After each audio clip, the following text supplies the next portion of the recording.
Hey, everybody. Welcome to the Fractured Faith podcast. This is your host, Joshua Hopping, and I'm here with a special guest today, Dr. Juan Lopez. He is a academic and just a great friend. We've known each other for a quarter of a century, going back to when he took me out in the woods, blindfolded, and tried to get me to pledge my loyalty to the college dorm. We got to get you started into the cult the right way. Got him in the cult the right way, exactly. So I will call him Nacho because that is his name I first learned about, and all his other names are foreign to me.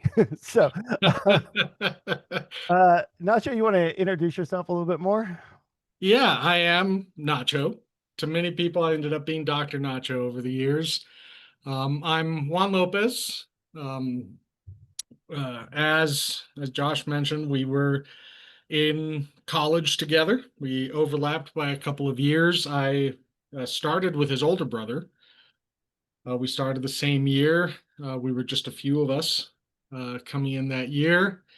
And we had a wonderful time and experience in East Texas, learning a lot of things, growing, experiencing things differently.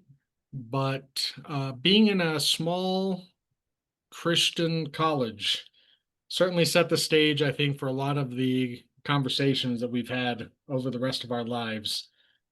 Thinking about things we learned, thinking about things we needed to unlearn, thinking about things that made a difference in our lives, and thinking about things we'd like to do better. But we have a lot of love for that time there together. I went on to continue being an engineer, an academic.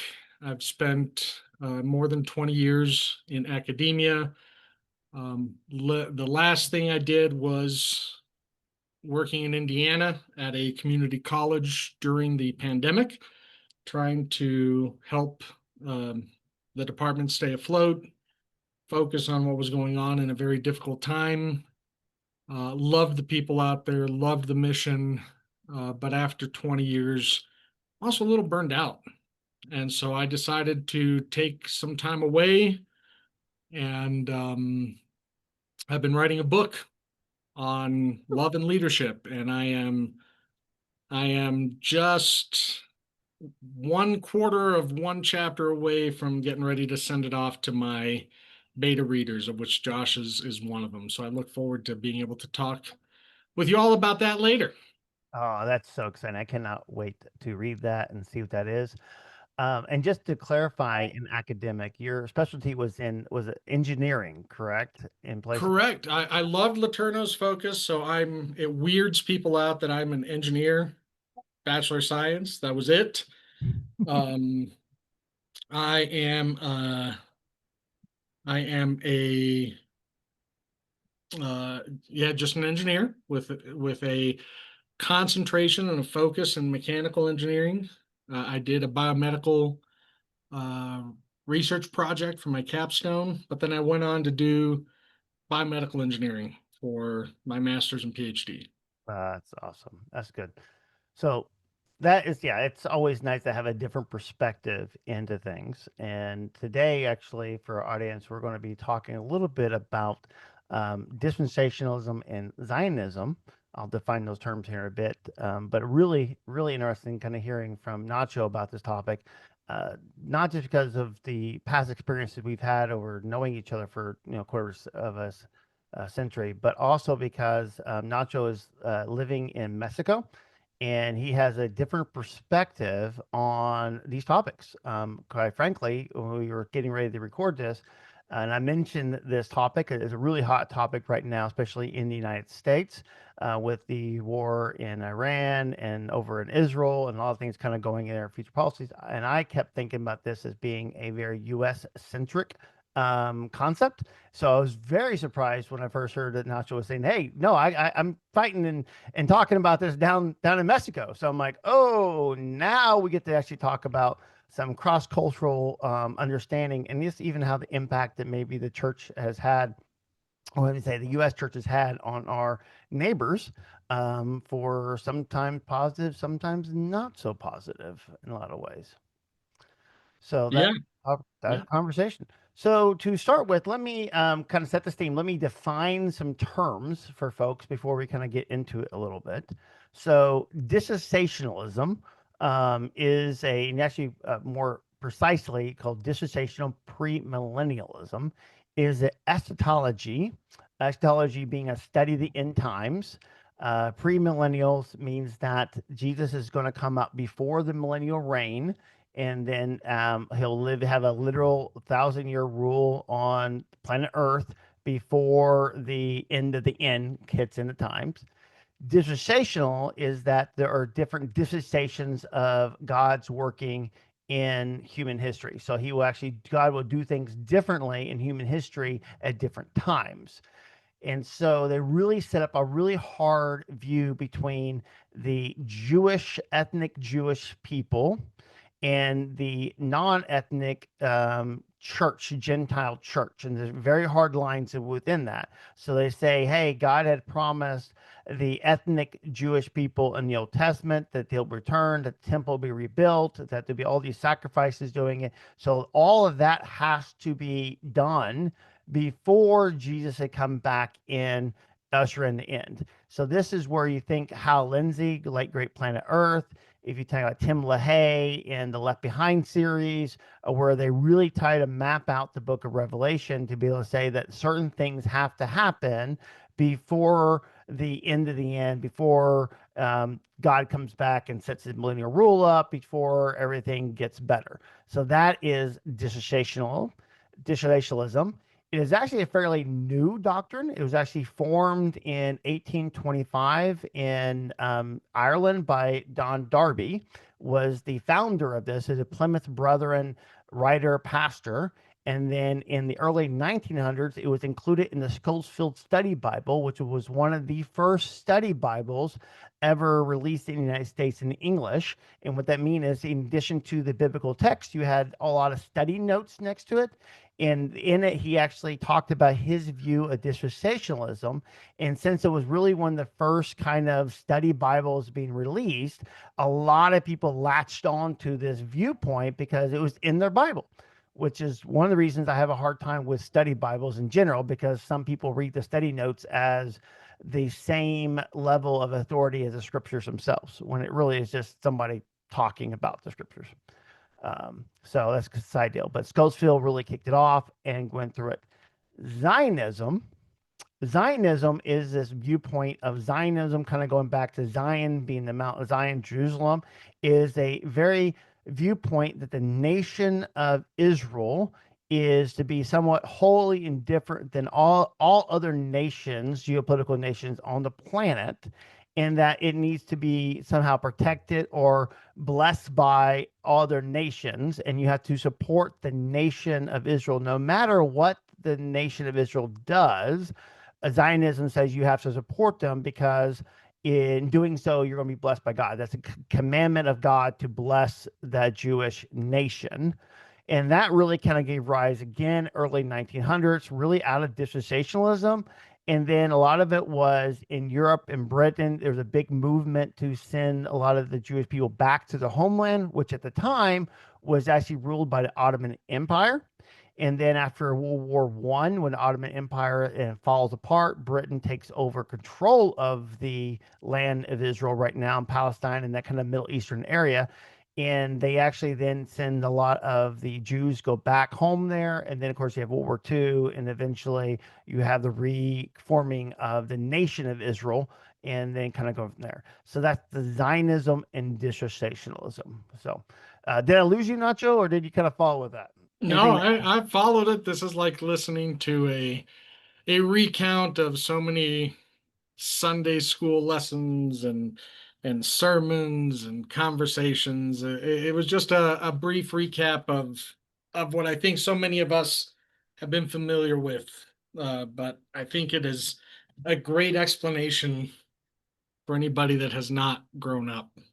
Yeah, sometimes you hear about the concept without ever actually knowing the theological terms, is what I hear a lot of people do, right? Yeah, Oh, you got to bless Israel because of this. but you actually don't understand it. I think right now our United States Secretary of State Rubio actually was being quizzed by Tucker Carlson, right? And he was trying to get questions, and he's like, I'm a Christian, and this is what we do." And it's like, well, there's theological terms, but I am speaking as a lay theologian who. So following within that, there are the multiple ways that dispensationalism is grouped, with the 7 or 8 step, the 4 step, the 3 step minimalist, and you can go into as much detail of that as you want. But I would say that I grew up in an era that was pretty much 3 step minimalist. That the world is divided. The history of the world is going to be divided into these 3 great eras. When you're under the law, when you're under grace, and then the coming kingdom of God. And while they may recognize other things like the Garden of Eden perfection and other, they just didn't consider those to be such important subdivisions as to spend a whole lot of time. It's more a pre-Christ, post-Christ, and then the fullness of Christ. Right. Yeah, that's about as small as you get, quite frankly, still be dispensationalist, because usually it's the pre-Israel, the Garden of Eden, and then you have the time of Noah, then you have the time of Moses, and then you have time of Christ, and then you have the church age, and then you have all you can say you start layering it up on Yep. So, like, I believe the 4 step is patriarchal, Mosaic, ecclesiastical, and then Zion. And then the big steps, innocence or Eden, conscience or antediluvian, then the civil government, and then patriarchal, and then Mosaic, and then grace, then millennial, and then eternal and final state. Yep. And so those would be the various divisions in which Christians often find themselves in this kind of mindset. In this mindset. And it was actually interesting to me is that originally a lot of the Schofield and dispensationalists were very cessationist, and they did not believe in the signs and wonders and miracles, and because they thought they had ended in that dispensation of the apostles. And that's where a lot of this actually landed on. But it's been very interesting in the last 40 years, in my lifetime, is you had a really large group of charismatic Pentecostals have adopted the end time dispensational premillennialism as a kind of their grid work for reading the scriptures and dealing with geopolitical concepts. But they've actually denied the cessationists. And it was a very interesting kind of blend of where you went from a cessationist background like John MacArthur, and all of a sudden you went from that all into, oh, we're going to be revivalist, charismatics, but we're going to hold this end time cessationalism. And I'm like, what? Like, come on. What's going on here? Um, The yeah, internet has allowed for so much blending to occur, right? so A much. little bit of YouTube here and a little bit of TikTok there and a little bit of watching some pastor clip over there, and it is really turning into a an amorphous amalgamation of whatever sounds best right now. It is. And when I was pastoring, oh, this would have been back in like 2007, 2010, 2012, kind of the early kind of frame here when I was pastoring. It was really hard as a small town pastor because I'm trying to share with them the Bible, the theology and teaching and guiding of our tradition that we were in, and yet they're turning on like the God TV at the time. It was less of YouTube at the time, but it was always the Christian TV stations, and they're listening to all these different pastors and theologian people going on there from a vast variety of different traditions. And if for anybody who's listening to the podcast, I am a big C Christian person. I am very mystical, and I'm very much like, hey, it's following Jesus can have different traditions. At the same time, I think we need to embrace our tradition that we're in. And it's hard as a pastor to teach your tradition when your congregants are actually going out throughout the rest of the week and listening to, all these other traditions and coming back and blending it together. And you're just like, and then you end up with a lot of conflicting viewpoints because some traditions, they don't all mesh together, right? Logically, within a theological system, there's answers to certain things and they build upon it, just like engineering builds or math builds. And not all theological views can be operating in the same parameter, but people don't understand that and they just lump and bolt things onto it without actually pulling back the curtain, so to speak. And I think, to be fair, anybody that's listened to your podcast, read your books, they might accuse us of falling into that same mishmash camp, right? Like, well, you started out like this, and then you moved on like this, and then you've grown like this, and while I think that's a fair critique, part of what I love about being an academic is constant opportunity to learn and grow. Um, I'm glad I don't think exactly the same way I thought when I was a 7 year old kid in Sunday school. I'm glad I don't have exactly the same perspective and view on the world and view in my place in the world and view of my impact on others in the world as I had when I was a 21-year-old college punk. Like I'm glad to have this continuous approach of becoming closer in my relationship to God, and that's going to require change on my part.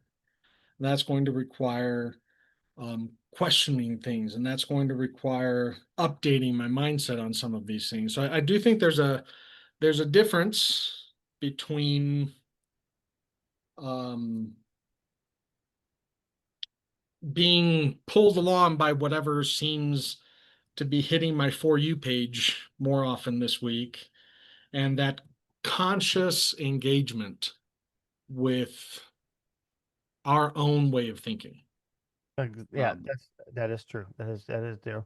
That's why I like theological systems that allow for um, mystery and allow for change.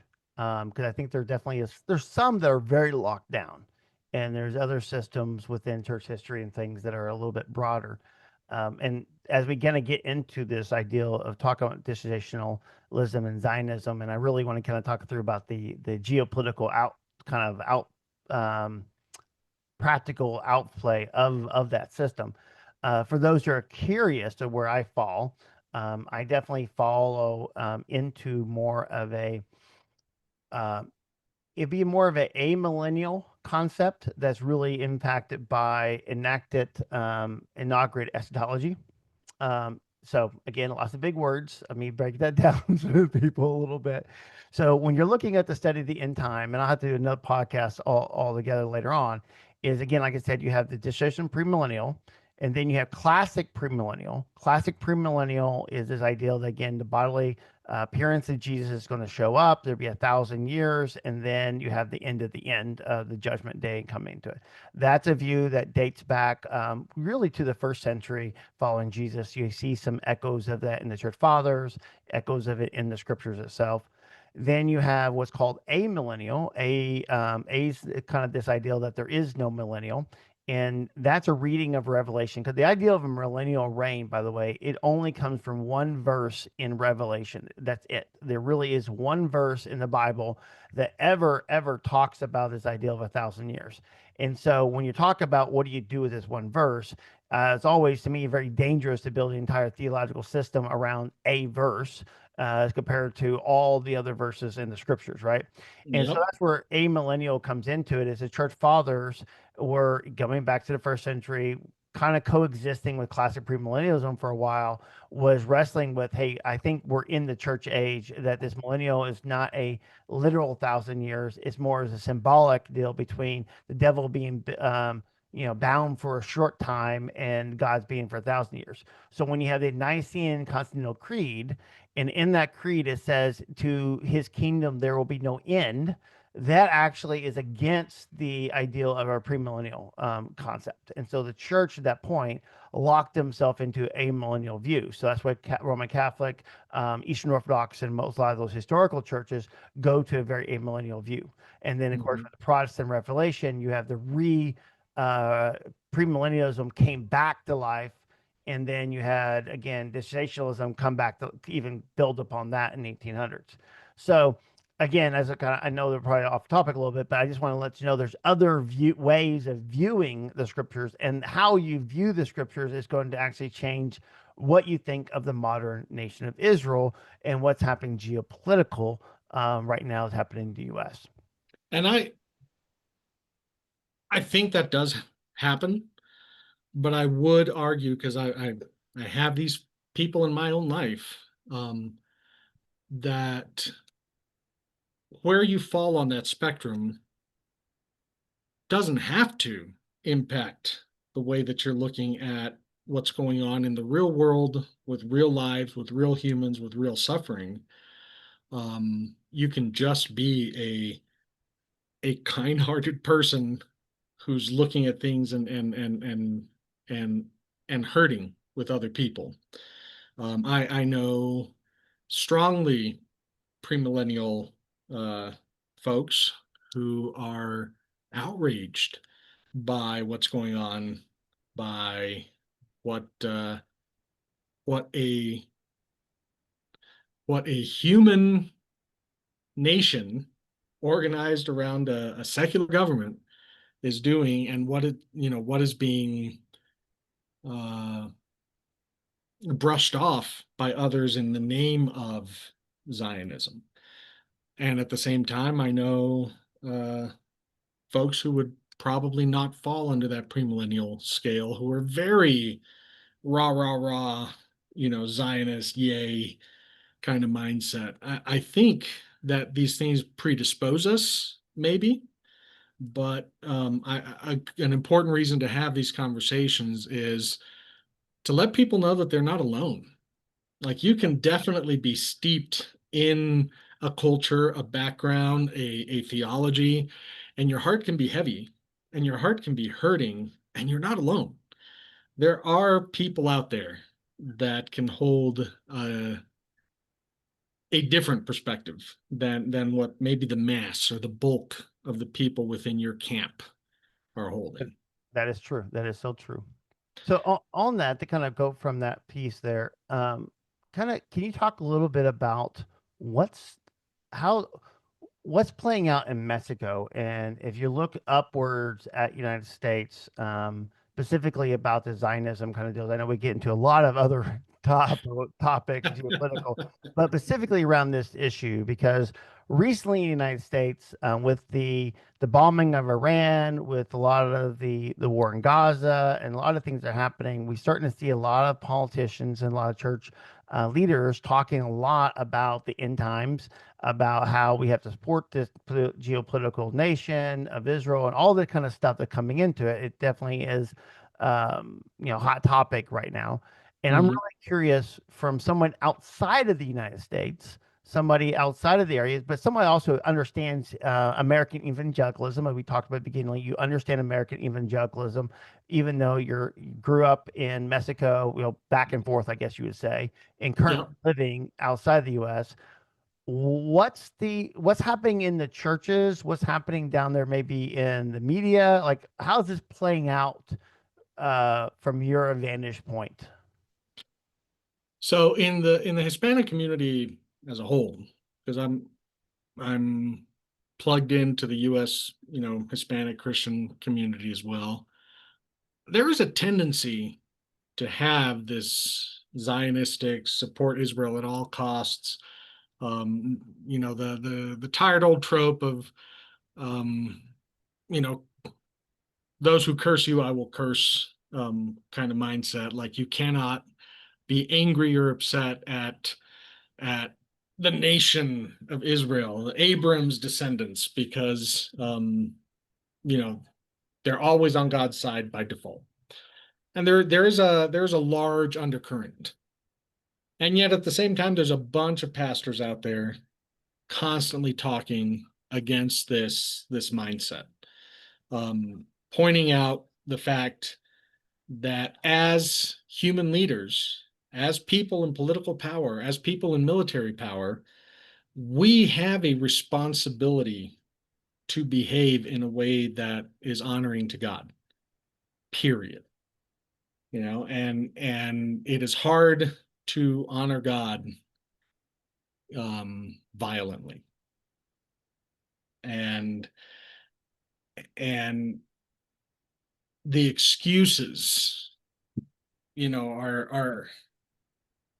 are some of the things that people are battling against. So here in Mexico, you will see more mainstream mainline churches upset at what's happening to the Palestinians in Gaza, who will be outraged at attacks on Israel as well, but they don't tend to conflate the two people as one and the same. A Hamas terrorist might come from Palestine, but that doesn't mean that every Palestinian is a Hamas terrorist. And Yeah, that's a point. That's a very important point right there. so people are willing to see that distinction, right? Like they're not going to excuse the terrorists. They're not going to excuse people that are committing violence, on behalf of a religious or political ideology. That is not an okay thing. That is not something to just be brushed over. But they're also not willing to conflate the entirety of a people with a few, violent, evil people. And again, it's a conversation we have often.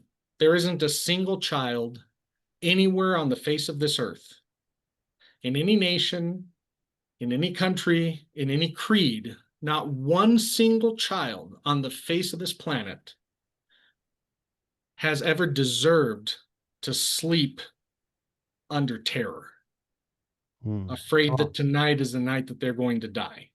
Not one child, not a child in Poland in World War I, World War II, not a child in a Native American or First Nations encampment when Custer was roaming around, not a settler or a colonizer wondering if tonight is the night that their log house gets burned down, not a child in Gaza, not a child in Israel. Nobody has ever, especially as a child, deserved to sleep in fear.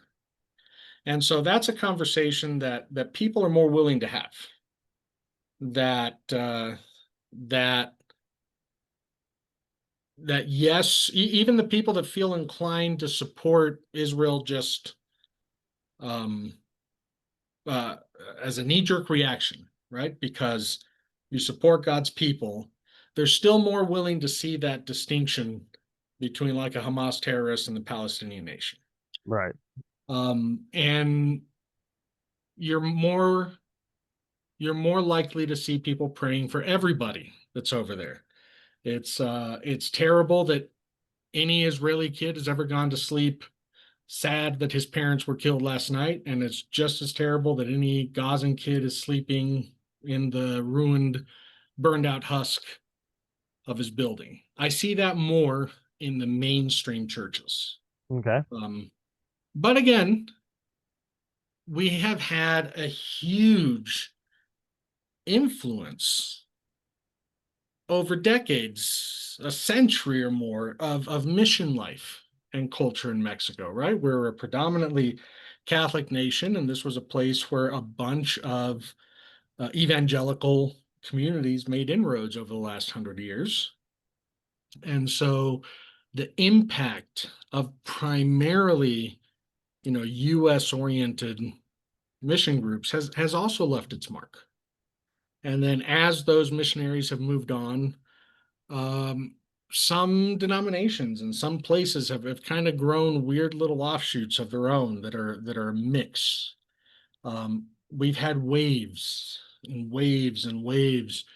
At one point, something that you might uh, find akin to a Baptist seminary here in town for 5 or 10 years was suddenly overrun by theonomists.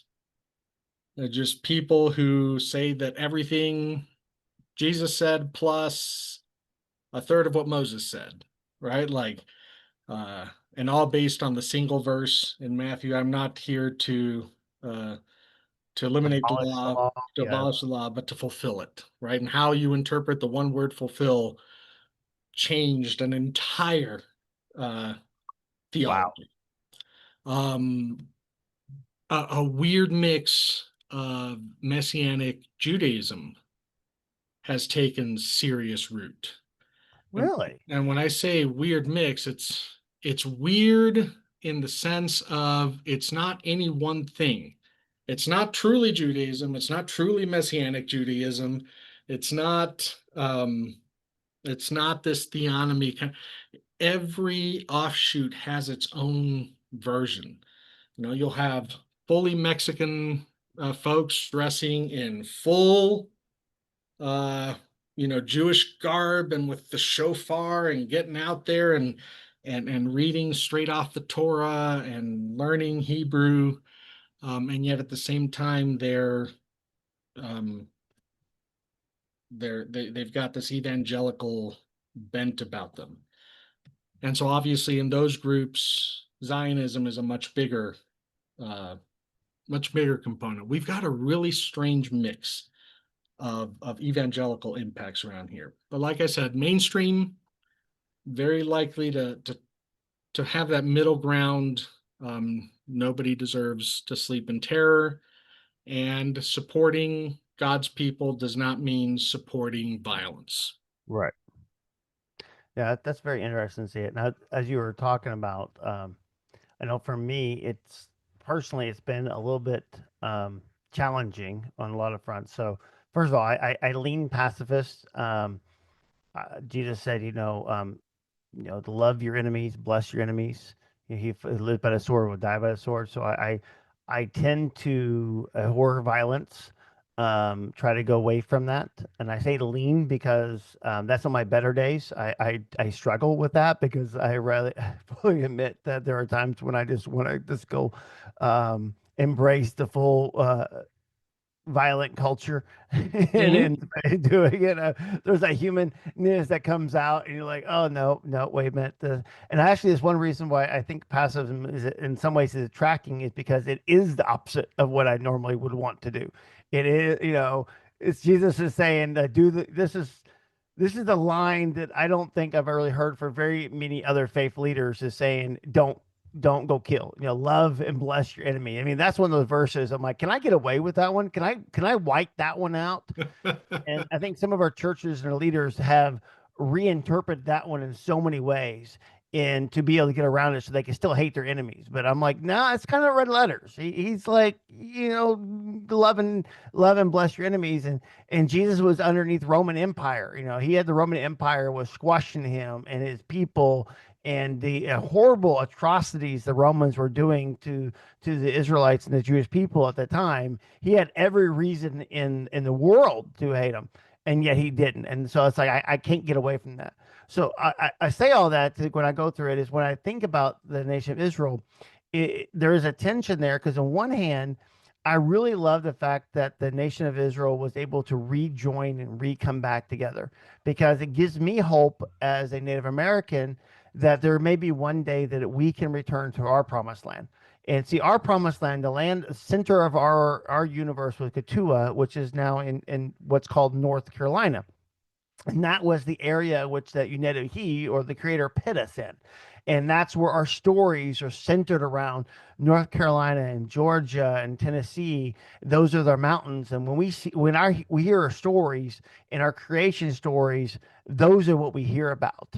And those are the places where we were that for thousands and tens of thousands of years, we were in those mountains and in our bones and our speak. And we've been in exile from that. So we are on the reservation. We are actually a government in exile Mhm. from the land in which we come. And even though we are in the same United States, the United States is an empire that forcibly removed us from the area. And some of us have returned back to our promised land as settlers and we have bought land and stuff, but we don't have self governance there.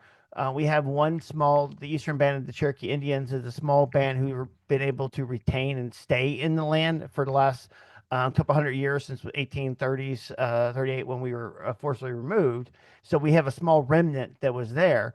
But I keep thinking, man, one of these days I would love for us to be able to reform the Cherokee Nation on their homeland, which Mhm. is a wild thought because it means getting like state recognition and all the. I mean, there's a lot that goes on to it. So when I think about Israel after thousands of years being able to regain that, because they really were, Rome, for those who don't know, 70 AD, the Roman Empire destroys Jerusalem, tears down the temple, scatters the people. There was actually a policy by the Roman government that they would have no Jews in that area, and they scattered them out and they kind of forcibly moved them. And because of that, then there was a drifting of Jewish people across Europe and into Russia and such until they finally, in like 1940s, was able to return.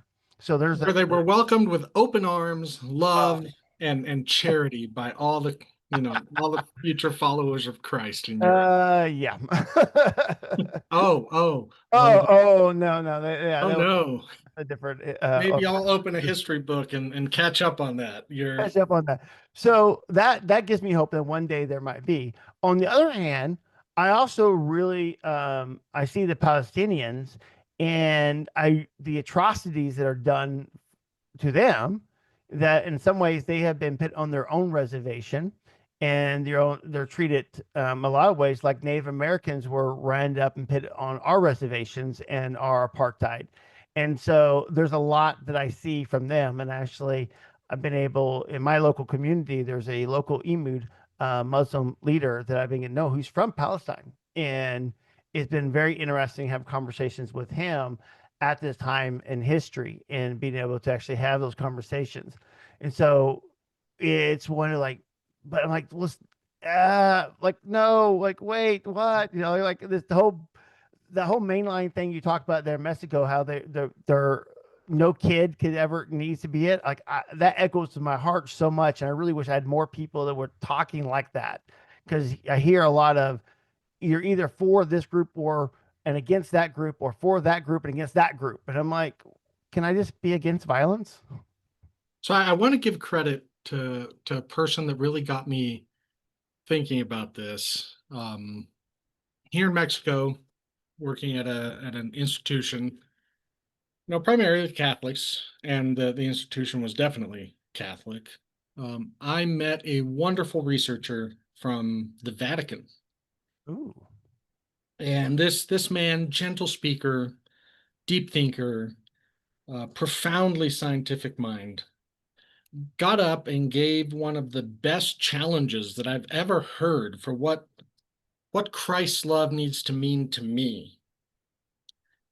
That I'd never heard it put that way in 40 years of going to evangelical churches, and it was really convicting.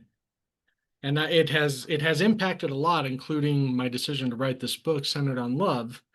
So what this person was saying was what made Christianity unique in the history of the world's mythologies is and I'm not saying that this is my deep reason theological take. I'm just expressing what this person got up and said. He right, said, so you've got thousands of years of recorded human history where our relationship to the divine is one of sacrifice and subservience, us to them. And so you sacrifice to the divine. You come in and you give the food sacrifice, the blood sacrifice, the time sacrifice, the people sacrifice. But the point is, we're here to sacrifice to the divine to gain their favor, right? right, And then along comes this Jesus feller and flips the script and says, God thinks that you, the individual you, is so valuable and matters so much that it's worth the divine sacrificing for you. It says, and that marks a watershed moment in human understanding of the value of a single life. And then he turns and he points to everyone in the room. And he's like, and I would ask you, what level of hubris do you think you must possess to undervalue, devalue, or damage a single life that the Almighty Creator thought was worth Him dying for?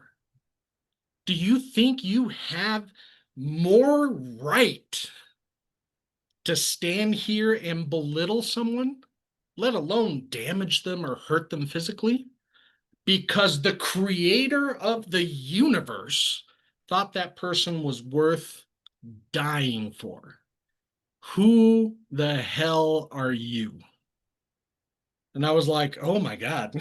Oh, and yeah. and it led to the way I articulate it for my life. And like you said, it's imperfect. Right. I do not treat everybody exactly this way. I fail at this every day. I don't live up, but this is the ideal. This is the goal. This is the North Star that re-centers me when I fail.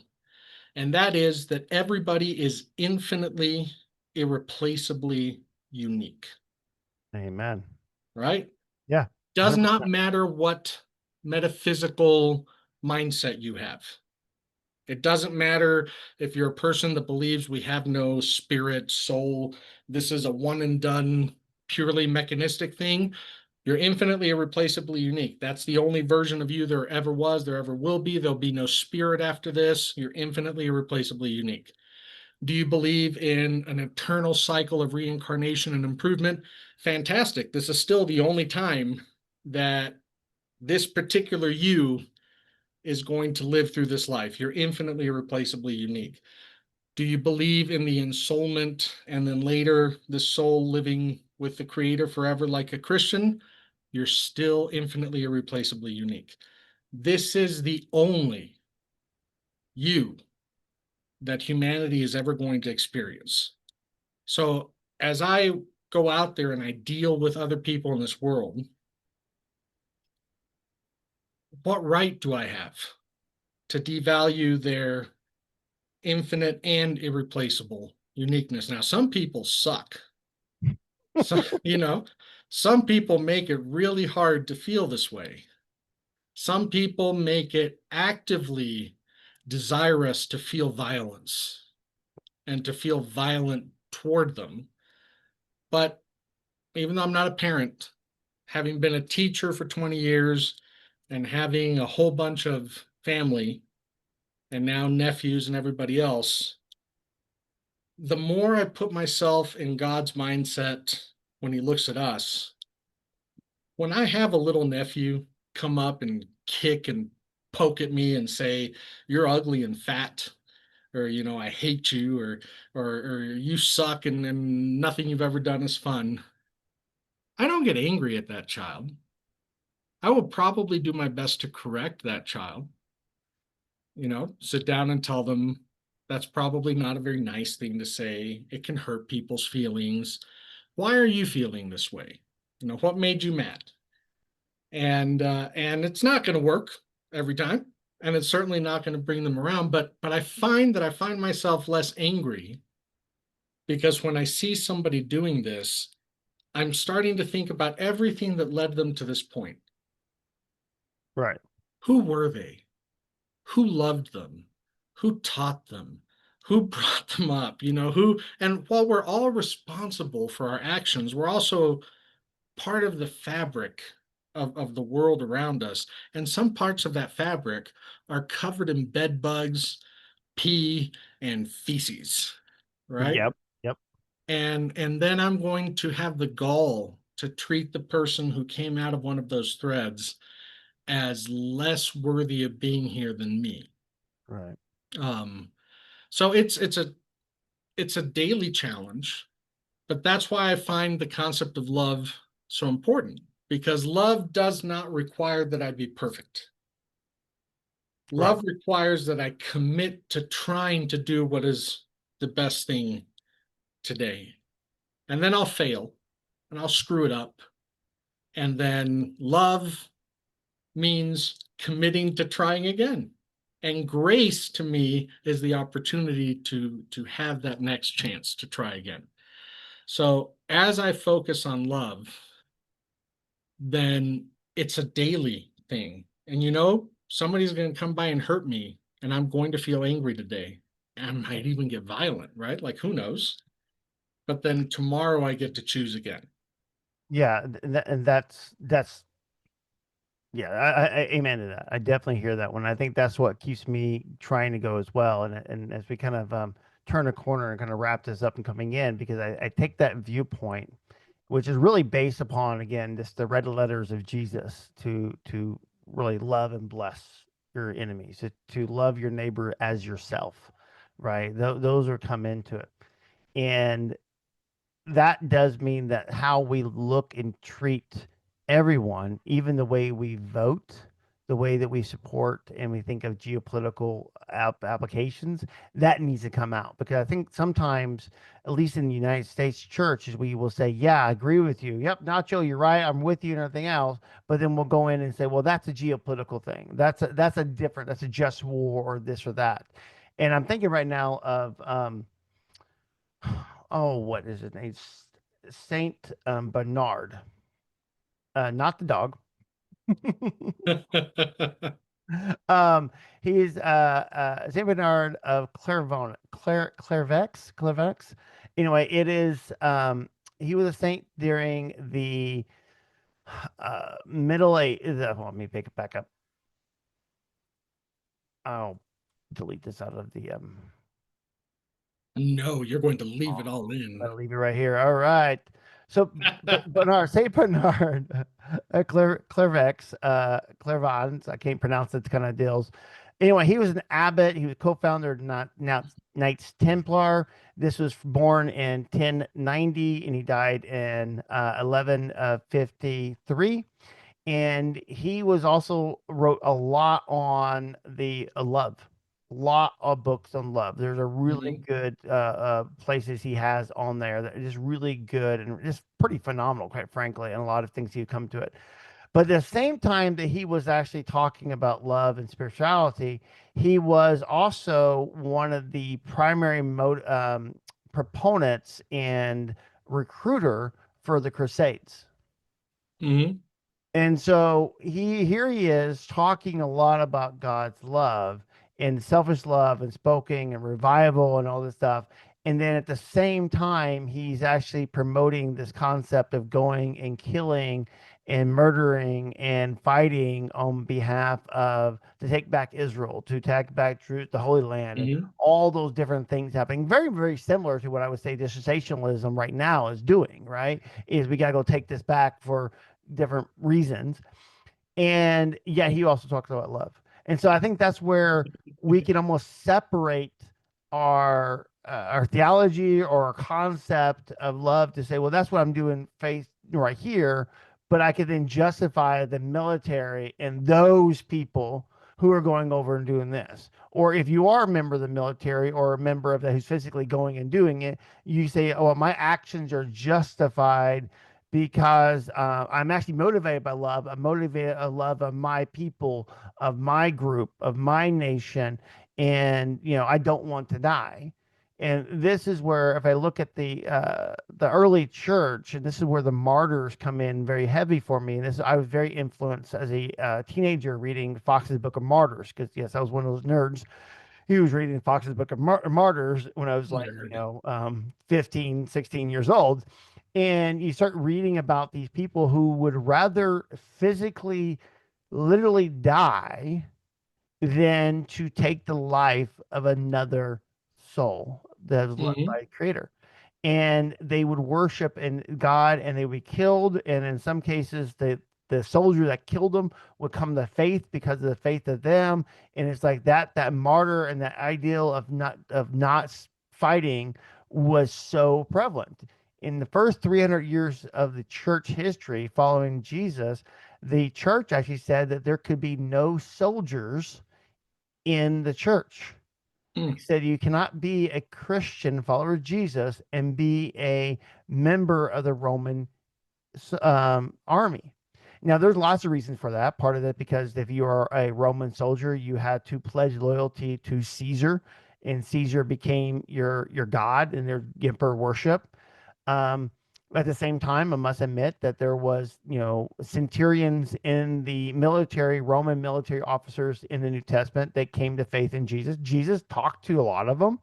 You hear Hmm. that one. Peter talked to some of them. Paul talked to them. And so there's kind of this echo of, well, maybe you can, maybe you can't. But regardless of what that happens, the practice of the early church was to forbid service in the military. Okay, so that became the practice, regardless. Okay, and so those are thoughts in my head of how do you practically love and bless your enemies. Is that maybe we shouldn't be supporting wars and conflicts, even if it is over this dispensational Zionist project. And I would even go to say, and I'm not a Zionist, but let's say Zionists are correct. Let's say that they are, that's going to happen. We don't honestly know, none of us really know what the end time is going to be, right? We all could be wrong. Correct. Even if that is true, is that viewpoint, does that really trump what Jesus said? To love No. and bless your enemies, right? And I think this is going back to this concept of dispensation. I think that's the crux to me, because let's say this is all exactly the way it's supposed to play out, right? That there's going to be something that hastens the return of Christ, and that we're looking to this millennial kingdom and blah blah blah blah blah. All this, let's just give it to you. This is 100% factually exactly the way things are supposed to go. Why am I in a hurry? It feels supremely selfish to be in a hurry to get to that point, because the world is still filled with a bunch of hurting people that don't have the love of God in their daily life. Come on. I do. My family does. We do. So hurry up and get here, Jesus, Right. because and then With smite selfishness. smite your enemies. Give me a comfortable place to live that's safe, that's that's welcoming, that's my people, my tribe, Christians. Why am I in a hurry for that when I can walk down the street and encounter person after person after person after person who still needs that love? So if it is true that at some point, this is going to bring about, this millennial kingdom, and the unrighteous are going to get, judged, and they'll die, and there'll be an Armageddon, and there'll be blood to the bridles of horses. Why am I in a hurry? Right. What's the rush? I've been put here to help be a light of love, and I'm in a hurry to extinguish that light so that I can just rest. And to me, a lot of that is a way to cover for how much we suffer. Life isn't easy. Life isn't great. It's a struggle. It's hard to get up and go work every day, and it's hard to deal with health issues, and it's hard to deal with family stuff. And we've kind of been sold this idea of heaven as this big prize at the end of your suffering awfulness, right? That's what life is here. It just sucks. It's awful. And then do this right here. Just kind of get through this, and then you get the big prize. But I get my I, harp. I got my harp. I got my cloud picked out. I I I'm got, comfy forever. I want people to experience love here, now. I want the last day that I draw breath to have been a day where somebody felt loved because I was here. yeah. And and this again, I keep tying this back into this. The echo what you're saying is part of that love needs to be reflected in our political systems, Oh, absolutely. You know, right? we come from this Christian school background. I have had conversations with fellow, alumni who have told me some things directly. And, well, my faith and my socioeconomic policies are two different things. Money is one thing, and going to church and talking to people about Jesus' love are a different thing. And I'm like, they can't possibly be. They got to be they have to be human beings. We have to be intertwined, and It has to be. yeah, I cannot hope for my neighbor to go bankrupt so that I pay 10% less in taxes. right. Right?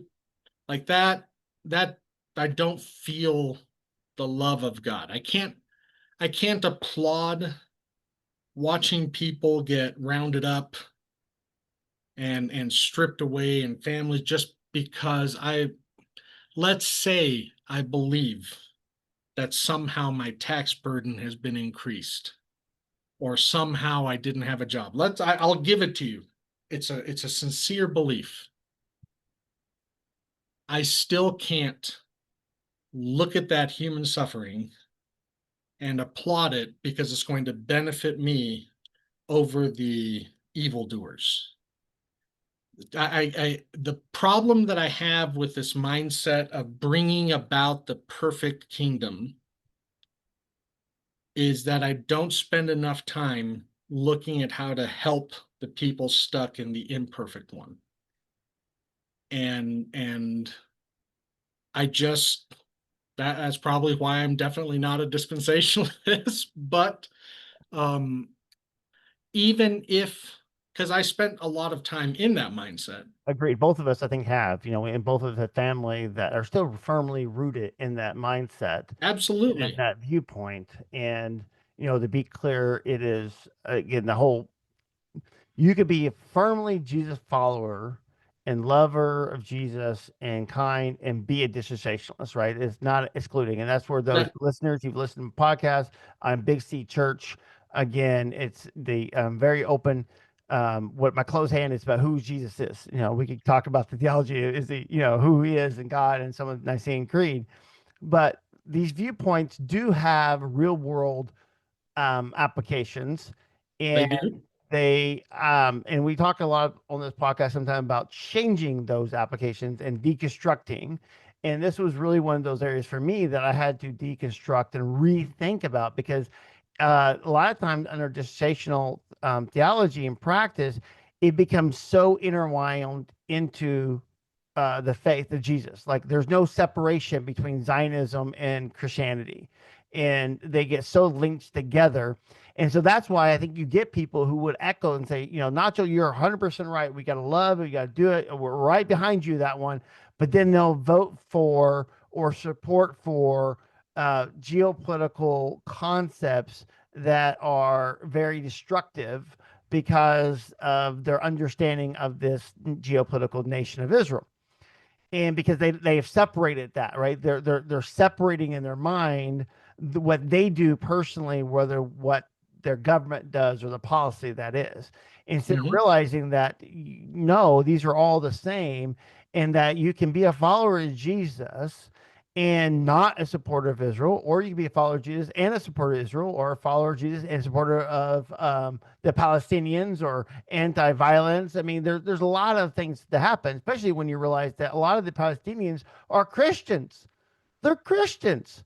I mean, I personally know and am friends with a guy I went to grad school with, was a Jerusalem Palestinian Christian, Yeah, one of the most unwanted people on the face of this earth. yeah, because they're hated by the Palestinian Muslims, and they're hated by the Israelis, and it's there's so much there. But and yes, it's I think it goes back to what we were talking about at the beginning of the podcast. I know people who are highly this, you know, highly this, and who still have a hurting heart for what's going on right now. Yeah. It is possible. Yes. And I think that what makes it possible is how we view our role in this world. And and to be a warrior for Jesus's kingdom, like what does that mean? Because for too many people, that is a very direct, um, I'm going to murder some people Yeah. because we got to do long distance hole punching, wireless hole punches is I think the phrase I've heard a lot, because it because you got to stand up for what's right, and I can be a warrior for God's kingdom with my words, with my love, with my kindness, with my time, by standing against these words of anger and hate and division. I can weep for dead Israeli kids who should not have died overnight on a terrorist attack. And I can weep for a crying Palestinian kid who's sitting there watching the rubble of their home. None of these things have anything to do with how I'm going to, you know, they don't have to change who I am. Yeah. There's also the thing if you're talking about warriors, is think about again that picture in Revelations of Jesus on the horse, and he's actually covered in blood, but his own blood. He is the sacrificial lamb. And that's the thing is every time within the book of Revelation you see before the throne, it is not the lion, it's not the war, it is the sacrificed lamb that's before the throne. Because he laid down his own life and he rather take that blood and that suffering upon himself rather than to fight back in that way. And I And think this can be a whole other oh, that's all. conference It goes off into the because other I, again. I Yeah. I think a part of the reason all of this has become so attractive, and we'll get into that. I'm sure we can have another chat, but like the emasculation feeling that people have, Oh, this concept of my manliness, like I don't have a lot of ways to prove I'm a man these days, and we're ripe for the picking as to all these other things can be proof of a righteous manly man of God, and we're aiming for the lion, right. and we're forgetting that is a part of our, you know that is a part of our inheritance through Christ, is the lamb, Yeah. the turning the other cheek, the loving your enemy, the heaping coals upon the heads of your enemy through your love and the way that you respond, and not through how powerfully strong I am. And yet I think that wraps into how a dispensationalist from 30 years ago might not recognize today's hyper masculine, pro Zionist, let's drop a bunch of bombs over there, sign me up, strap a gun to me, that you sometimes see. And that, I think that's worth a whole other conversation as to what does it mean to be a man reflecting Christ. That is a different one. We're gonna go ahead and stop here and leave some few teasers. Nacho, we'll have to have you back to hear about that one. There's definitely a lot of questions in my head, even thinking about how different cultures, because being man not only religiously but also nations and cultures Mhm. impact that. But for y'all, we're going to go ahead and end. We're kind of probably pushing closer to an hour here, get a little bit longer than normally. But I hope you guys enjoyed this conversation. As we kind of talked a little bit about Zionism, dispensationalism, about love, about practicality. We covered a lot of different topics here. And I thank you guys so much for listening into us. Make sure that you're liking, you're subscribed. This is on YouTube podcast. There's the Apple Podcast, Spotify. Make sure you kind of keep up with our schedule and keep listening, keep following Jesus, and keep at it. So, Donna Daga Ai, until we see you again. Muchísimas gracias. Thank you all. If you haven't heard the previous podcast, please do. They're definitely worth a listen, and think about what all of those stories that you're going to hear mean to you, because Josh, you have definitely sparked some questions in my mind over the past hours of listening over these past few months. Excellent. Thank Bless you. you all. Love you. We'll see you soon. All right.